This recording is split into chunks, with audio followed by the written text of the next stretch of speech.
ஆண்டவன் திரைப்படத்தோட ட்ரெய்லர் விழாவுக்கு வந்திருக்க அனைத்து பத்திரிகை, டிவி மற்றும் அனைத்து ஊடக நண்பர்கள் எல்லாத்துக்கும் என்னுடைய பணிவார்ந்த வணக்கம் தெரிவிச்சுக்கிறேன்.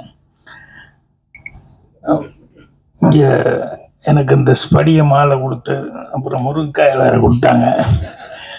அவங்களுக்கு நன்றி தெரிவிச்சுக்கிறேன். அவர் நேதாஜி அவர்கள் இன்னும் இருக்கிறதா, அவர் ரொம்ப சுவாமிநாதன் அவர்கள் ரொம்ப நம்பிக்கையோட அவர் அந்த பேச்சில் வந்து அது தெரியுது எந்த அளவுக்கு அவர் வீரியமா இருக்காரு அப்படின்னு சொல்லிட்டு. ஸோ அவங்களுக்கு என்னுடைய மனமார்ந்த நன்றி. எங்க ஸ்கூல்ல படிக்கும்போது ஒரு வாத்தியார் இருந்தார். அந்த வாத்தியாருக்கு வந்து ஒரு ஹேபிட் என்னன்னா, யாராவது ஸ்பெல்லிங் தப்பா சொல்லிட்டாங்கன்னா அவர் ஒத்துக்க மாட்டார். அந்த ஸ்பெல்லிங்கை கரெக்ட் பண்ணியே ஆகணும் அப்படின்னு சொல்லிட்டு அதுக்கு என்ன பிரயத்தனம் எடுக்கிறோமோ எடுத்துக்குவார். அவ்வளோ முயற்சி பண்ணுவார். இது கிளாஸில் நான் உட்காந்துருப்பேன், எவனாவது எப்பாவது மாட்டிக்குவாங்க இல்லையா ஸ்பெல்லிங் சொல்ல தெரியாமல். அதனால் ஒரு பையன் எந்திரிச்சு ஏதோ பேசும்போது அவனுக்கு பிளாட்ஃபார்ம்னு சொல்ல வரல, அவன் ஃப்ளாட் பாம் அப்படின்னா இவர் வாத்தியார் பிடிச்சிட்டாரு. ஃப்ளாட், அவன் ஃப்ளாட் அப்படிங்கிறான்.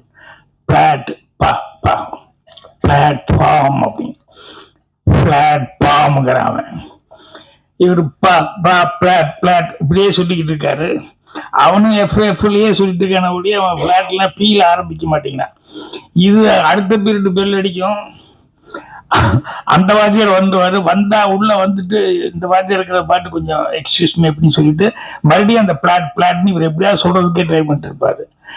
இது ஒரு நாள் அவர் வந்து இந்த வாத்தியாரும் ஸ்பெல்லிங் கரெக்ட் பண்ற வாத்தியாரும் இன்னொரு வாத்தியார் உட்காந்து பேசிட்டு இருக்காங்க. அது நடுவில் இந்த பில்டிங் அந்த பில்டிங் நடுவில் கிராஸ் பண்ணும்போது அவங்க நின்று ஏதோ பேசிட்டு இருந்தாங்க. அப்போ அந்த ஆப்போசிட் வாத்தியாரை வந்து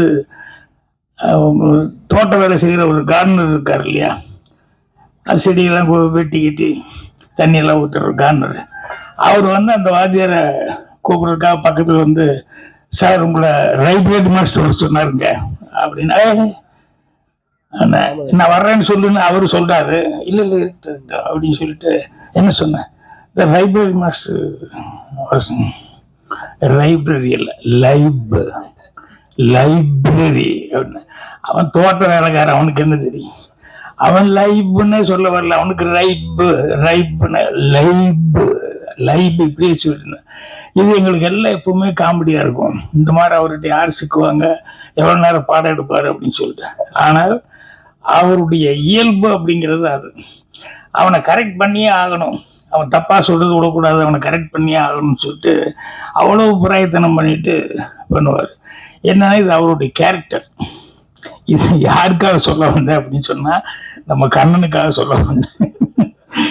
என்ன அப்படின்னா, எல்லாரும் இப்படியோ சினிமா எடுக்கணும், அதை பண்ணு இதை பண்ணு நினைச்சா கூட, நான் எடுக்கிற சினிமா இப்படித்தான் இருக்கணும் அப்படின்னு சொல்லிட்டு கங்கணம் கட்டிட்டு, அது வெற்றி தோல்வி முக்கியம் இல்லை, அது காசு வருதா போகுதாங்கிறது முக்கியம் இல்லை, நான் ஏதாவது உபயோகமான ஒரு கருத்து சொல்லியே ஆகணும் அப்படின்னு சொல்லிட்டு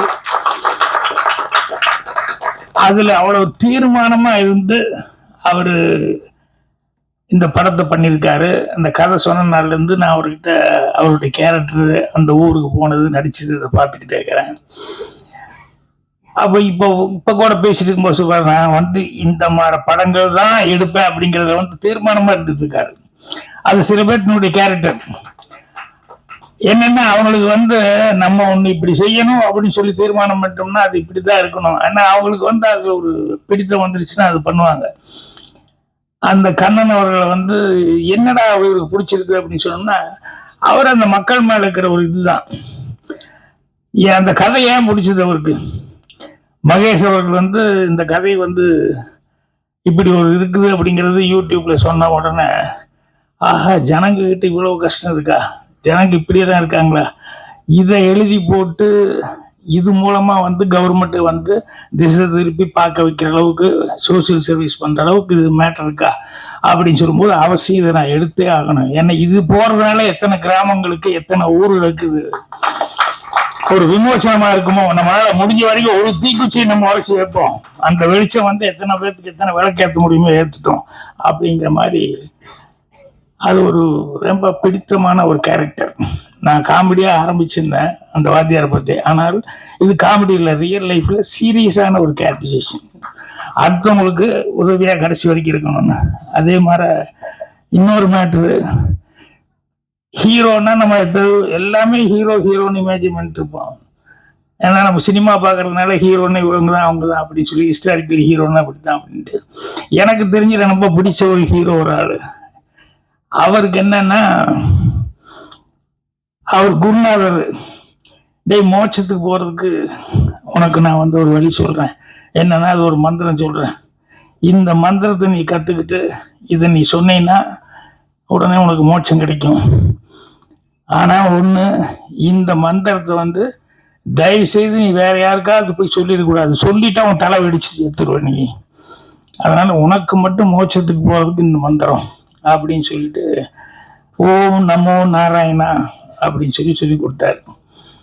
அந்த ஆள் பார்த்தா ஓ நமோ நாராயணான்னு சொன்னால் உடனே மோட்சத்துக்கு போகிறதுக்கான ஒரு வாய்ப்பு இருக்கா அப்படின்னு ஒன்று நேர காலையில் வெடிஞ்சு வந்துருச்சுன்னு ஒரு 7-8 மணிக்கு போய் அந்த ஊரில் இருக்கிற ஒரு பெரிய கோபுரத்தில் போய் ஏறி மேலேன்னு கத்தினான். எல்லாரும் என்னடா கோபுரத்தில் இருப்பாங்க, ஏதாவது செத்துக்கு தொலைய போகிறான் போலுக்கு, என்ன இந்த ஆளுக்கு என்ன ஆச்சு அப்படின்னு சொல்லிட்டு எல்லாரும் ஊரே வந்து வேடிக்கை பார்க்கும்போது சொன்னார், இல்லை உங்களுக்கு எல்லாத்துக்குமே மோட்சத்துக்கு போகிறதுக்கு ஒரு நான் மந்திரம் சொல்லி கொடுக்குறேன் அப்படின்னு சொல்லிட்டு. ஏன்னா அவன் முடிவு பண்ணிட்டான், இந்த ஒரு மந்திரத்தை சொல்லி நான் ஒருத்தர் மட்டும் மோட்சத்துக்கு போறதோட நம்ம ஊருக்கே மோட்சம் கிடைக்கட்டுமே அப்படின்னு சொல்லிட்டு ஓம் நமோ நாராயணா அப்படின்ட்டான்.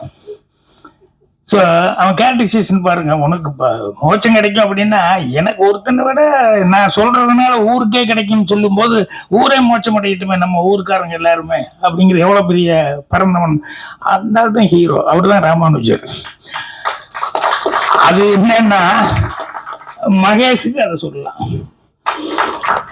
ஏன்னா எல்லாரும் என்னென்னமோ பண்ணிக்கிட்டு இருக்காங்க, நமக்கு இதனால என்ன வருமானம், இதனால என்ன நம்ம பொழப்பு, இதனால என்ன கிடைக்குது அப்படிங்கிறது இல்லாம எங்க எது நடந்தாலும் அந்த கிராமத்தில் இருக்கிறவங்க அவர்களும் மனிதர்கள் தான், சக மனிதர்கள், அவங்களாம் இவ்வளவு சிரமத்தில் இருக்காங்க, இவ்வளவு இப்படி இருக்காங்க அப்படின்னு சொல்லிட்டு உடனே அதை வீடியோவை பதிவு பண்ணி எல்லா பக்கம் போய், ஏன்னா இவர் வீடியோவில் பதிவு பண்ணது தான் அது கலெக்டர் வரைக்கும் போய் கவர்மெண்ட் வரைக்கும் போய் அதுக்கப்புறம் கூப்பிட்டு, ஏன்னா அந்த கிராமம் நான் போய் உண்மையில இறங்கி பார்க்கும்போது உண்மையிலேயே இப்படி ஒரு கிராமமா அப்படின்னு பார்த்தேன். ஏன்னா ஆளே இல்லை அந்த கிராமத்தில். ஸோ ஒரு 50 வீடு இருக்கு, 50 வீடுமே அப்படி உடஞ்சி இப்படி உடஞ்சி, கதவு இல்லாமல், சில கதவு போட்டிருக்கு ஆனால் செவர் இருக்காது, இப்படி இந்த மாதிரி வித்தியாசமா இருக்கு. நானும் உள்ள போய் பார்க்குறேன், எங்கள் ஷூட்டிங் ஆளுங்க 10 பேர் தவிர்த்து வேற யாருமே இல்லை, அந்த மாதிரி ஒரு ஊர். அந்த ஊர்ல ஒரு வைத்தியர் அவங்க சம்சாரம் மட்டும்தான் இருக்காங்க. என்னன்னா அந்த வைத்தியர் அந்த சம்சாரமும் வந்து அவங்களுக்கு எங்கேயோ ஒரு 10-15 மைல்ல அந்த சுற்று வட்டாரத்தில் எங்காவது இருந்து வருவாங்க. ஏதாவது உடம்பு சரியில்லைன்னா இந்த வைத்தியர்கிட்ட வந்து கேட்டு வாங்கி ஏதாவது மருந்து வாங்கி சாப்பிட்டு போவாங்க. அவங்களுக்கு அவர்கிட்ட வந்தால் நல்லா வரும், நமக்கு நல்லா ஆயிரும், சலீஸாக கொடுப்பாரு அப்படிங்கிற மாதிரி சொல்லி அந்த நம்பிக்கையில வந்துட்டு போயிட்டு இருக்காங்க. இவரும் அது வந்தா போதும்னு இங்கிருந்து ஒரு வாரம் 10 நாளைக்கு ஒரு தடவை டவுனுக்கு போய் அந்த 1 வாரம் 10 நாளைக்கு வேண்டியது மட்டும் வாங்கிட்டு வந்துட்டு அவரும் அவங்க சம்சாரம் மட்டுமே அவங்க சமையல் பண்ணி சாப்பிட்டு, அவங்களுக்கு ஏதோ கொஞ்சம் தண்ணி வருது அங்கே ஒரு ஓரமாக, அதில் வந்து அந்த கிராமத்துலேயே அவங்க இருக்காங்க. அப்போ தான் சொன்னார், இவங்க ஒரிஜினலு படத்தில் வந்து நடிக்க வச்சது வந்து வேற கேரக்டர், சினிமாக்காக நடிக்க வச்சேன், ஆனால் ஒரிஜினல் இவங்க அப்படின்னு சொல்லிட்டு.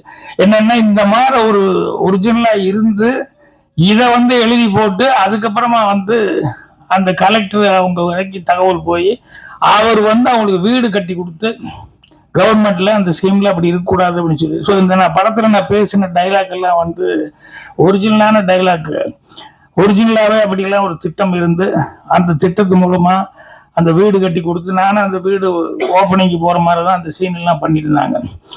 அந்த வீடு அவங்களுக்கு கொடுத்துட்டு, அதே மாதிரி என்ன சொல்லுவோன்னா, இந்த கிராமத்தில் எல்லாருமே வந்து அவங்கவுங்க சொந்த ஊருக்கு வந்து மீண்டும் விவசாயம் பார்க்கறதுக்காக அதுக்காக சில திட்டங்களை போட்டு அவங்களுக்கு என்ன உதவி பண்ணுமோ அதை பண்ணுறதுக்கு ரெடியாக இருக்கிறோம் அப்படிங்கிற மாதிரி என்னுடைய கேரக்டர் மூலமாக கலெக்டர் டைலாக் சொல்கிற மாதிரி சொல்லியிருக்கான்.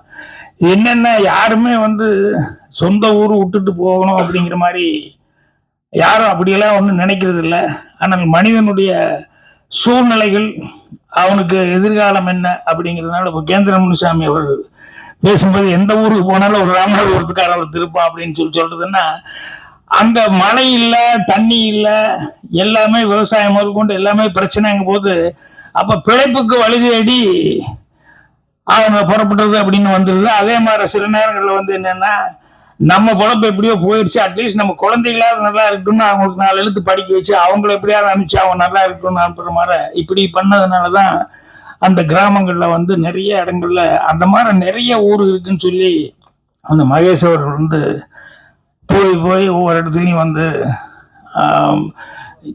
யூடியூப்காக ஷூட் பண்ணிட்டு வந்து அது எல்லா கிராமங்கள்லையும் ஒரு விழிப்புணர்வு வர அளவுக்கு வந்தது. ஸோ அந்த அளவுக்கு இவங்க 2 பேருமே வந்து இவர் ஒரு கேரக்டர்னா அவர் ஒரு கேரக்டர். ஸோ இதெல்லாம் ரியல் லைஃப்ல இப்போ இன்னைக்கு வந்து பேச வந்தவங்க எல்லாம் கூட பார்த்தீங்கன்னா உண்மையான அந்த கிராமத்தினுடைய ஃபீலிங் அவங்ககிட்ட இருக்குது. அது சமூக சேவகர்லேருந்து இதான் நடிச்ச ஒரு வரைக்கும் எல்லாருமே பேசினாங்க அப்படின்னு சொல்லி சொன்னோம்னா, எல்லாரும் ஆத்மார்த்தமும் அவங்க மனசுக்குள்ள வந்து எங்க கிராமத்தில் இப்படி இருக்கு, எங்க ஊரு சொந்த மண், இதை நாங்கள் எப்படி விட்டுட்டு போறது அப்படிங்கிற மாதிரி பேசினாங்க. ஸோ கேட்கும்போது ரொம்ப யதார்த்தமாக இருக்குது, சந்தோஷமாக இருந்தது. ஸோ ஊருக்காரங்களும் நிறைய பேர் வந்திருக்காங்க. மற்றவங்க கூட முத்துக்காடை ஒரு புக் எழுத போகிறேன்னு என்கிட்ட வந்து சொல்லிட்டு இருந்தார்.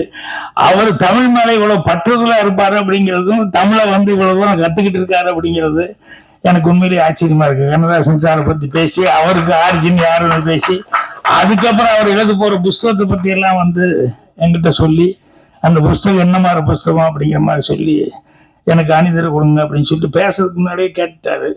வந்தோன்னையுமே நான் புஸ்தகம் எழுதியிருக்காருன்னு அணிந்தரை கேட்குறாருங்கும் போது கண்டிப்பாக நான் கொடுக்குறேன் அப்படின்னு சொல்லிட்டேன். அவர் பேசி இந்த மாதிரி இவ்வளோ தூரம் தமிழ் பற்றுதலாக அவர் பேசி ரொம்ப சந்தோஷமா இருந்தது. அந்த மாதிரி எல்லாருமே பேசினவங்க ஒவ்வொருத்தரும் எல்லாமே நல்லா பேசினேன். இந்த பொண்ணு வேற தமிழ் வந்து கொஞ்சம் அப்படி இப்படி இருந்தால் அட்ஜஸ்ட் பண்ணிக்குவானா. அப்புறம் நான் கேட்டேன், தமிழ் சுத்தமாக தானே பேசுது, ஏன் இப்படி பேசுகிறாங்க அப்படின்னு. எந்த ஒரு தாய் பாஷைன்னு தெரியலன்னா அப்புறமா ஆந்திரா அப்படின்னு சொல்லி தெலுங்கு அப்படிங்கிற மாதிரி சொன்னாங்க. ஸோ இவங்க எல்லாருமே வந்து அது நடிக்கும்போது வர அந்த பொண்ணு கேட்டது எனக்கு ரொம்ப ஆச்சரியமா இருக்கு. என்னென்னா கிராமத்து கதைன்னு ஒன்னி என் கலருக்கு அது சரியா வருமா, கிராமத்து பொண்ணு மாற அப்படிங்கிற மாதிரி அவங்களுக்குள்ள எல்லாருக்குமே ஒரு கிராமம் அப்படின்னு இப்படித்தான் இருப்பாங்க. கருப்பாக இருப்பா, அந்த வெயில்ல அலைஞ்சு நல்லா பிறந்திருந்தா, கொஞ்சம் கலரா பிறந்திருந்தா கூட அந்த வெயிலுக்கு அதுக்கும் அந்த இதுல வந்து ஆட்டோமேட்டிக்கா அந்த கலர் எல்லாம் வேற மாதிரி ஆகி போக முடியாது. அதனால அது சரியா இருக்குமா அப்படிங்கிற மாதிரிலாம் நியாயமான ஒரு சந்தேகத்தில் டைரக்டரா இல்லை, அதெல்லாம் ஒன்றும் காரணமெல்லாம் இப்படி கிடையாது, கருப்பு சிவப்பெல்லாம் அங்கே பார்க்குறாங்க அப்படிங்கிற மாதிரி சொல்லி.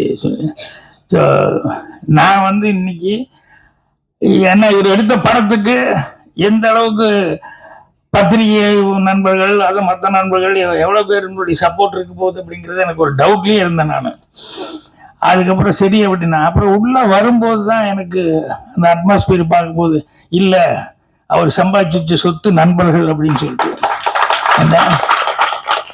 அதே நண்பர்கள் அப்படிங்கிறதான் மகேஷுக்கும் அதே மாதிரிதான் அவ்வளவு நண்பர்கள் இருக்காங்க, சொந்த பந்தம். அந்த நண்பர்கள் எல்லாம் தான் ஏன்னா என்கரேஜ். நண்பர்கள்னு சொன்னோம்னா நிறைய பேர், சில பேர் இருக்க நண்பர்கள் என்னன்னா அவனுக்கு வந்து 2 பேர் ஃப்ரெண்ட்ஸு பேசிட்டு இருந்தாங்க. சரி நான் வீட்டுக்கு போறேன்னாங்க போது மழை வந்துருச்சு. ஒருத்தன் வீடு கொஞ்சம் தூரமா இருக்கு. அப்போ இவன் சொன்னா நம்ம ஃப்ரெண்ட் ஆச்சு அப்படின்னு சொல்லிட்டு, அப்படியே மழை வந்துருச்சு அதனால கொஞ்சம் வெயிட் பண்ணி போகலான்னா, அப்புறம் மணி வேற 9:30 ஆகி போச்சு. ஏண்டா நீ எப்போ நீ மழை நின்று எப்போ வீட்டுக்கு போய் சாப்பிட்றது அப்படின்னு போய் சம்சாரத்துட்டு சொல்லி உட்கார்றான்னா ஹாலில் உட்கார சொல்லிட்டு சாப்பிட்டே போயிடல கொஞ்சம் சம்சாரத்துட்டு சொல்லிட்டு வரணும். போய் திடீர்னு சம்சாரத்துட்டு அம்மா சாப்பாடு எங்க திடீர்னு இப்படி வந்து சொல்றீங்களே என்னங்க, ஏமா மழை திடீர்னு வந்தா நான் என்னம்மா பண்ண முடியும், அதனால பாரு அப்படின்னு. ஏதாவது வர்றவங்களுக்கு ஏதாவது விசேஷமா ஏதாவது செஞ்சாலும் பரவாயில்ல, வந்தவொன்னு ஏதோ ஒன்று செய்ய அப்படின்னு சொன்னா என்ன அர்த்தம், முடிஞ்சது செய்யுமா, பசிக்கு தானே செய்ய அப்படி இப்படின்னு சொல்லி போட்டு நான் என்ன கூட ஹெல்ப் பண்ணுறேன்னு ஏதோ கொஞ்சம் இது பண்ணி போட்டு அப்புறம் வந்து பார்த்தா ஆள் அவனை காணும். மழையும் நிற்கலையே, என்னடா ஆச்சுன்னு தெரியலையே அப்படின்ட்டு, ஏன்டா அவனை ஆளை காணோன்னு சரி போயிட்டான் போல இருக்கு அப்படின்னு சொல்லி இவங்க சரி சமையல் ஆரம்பிச்சா செஞ்சு முடிப்போம் அப்படின்னு சொல்லும்போது பார்த்தா மறுபடியும் வந்துட்டான். என்னடா நண்பா அதுக்குள்ள எங்கடா போனேன், மழையும் நிக்கல, எங்க போனேன்னு. இல்லை நீ சாப்பிட்டு போகலான்னு சொன்னீங்கல்ல, அதனால வீட்டுக்கு போய் என் சம்சாரத்தில் சொல்லிட்டு வந்துட்டேன். சாப்பாடு கிடைக்குதுன்னு இங்கிருந்து மழையிலேயே ஒரு துண்டை போட்டுக்கிட்டு போய் சொல்லிட்டு இங்க வந்து சாப்பிட்டு போலான்னு வந்தேன். நண்பர்கள் அப்படின்னு சொல்லும்போது இந்த மாதிரி சில நண்பர்களுக்கு இன்னும் 2 நண்பர்கள் காட்டுக்குள்ள போயிட்டு இருந்தானுங்க. அப்ப போயிட்டு இருந்தோன்னு சொல்லி கரடி வந்துருச்சுன்னு சொன்ன உடனே உடனே 2 பேரும் ஓடிடலான்னா ஒரு நிமிஷம் அப்படின்னு சொல்லிட்டு அவசரமா ஷூ எடுத்து போட்டான். என்னடா அது அப்படின்னு சொல்லிட்டு இல்ல போட்டுற ஒரே நிமிஷம் ஷூ போட்டு ஓடிடலாம், ஷூ போட்டு அவங்ககிட்ட சொல்லி இவன் ஷூ எடுத்து அவசரமா போடுறான். அப்புறம் போட்டுட்டு ஓடலாம் அப்படின்னு சொல்லும்போது இவன் கேட்கறான், என்னடா ஷூ போட்டா கரடியை விட வேகமா ஓட முடியுமா? இல்ல உன்னை விட வேகமா ஓட முடியும்.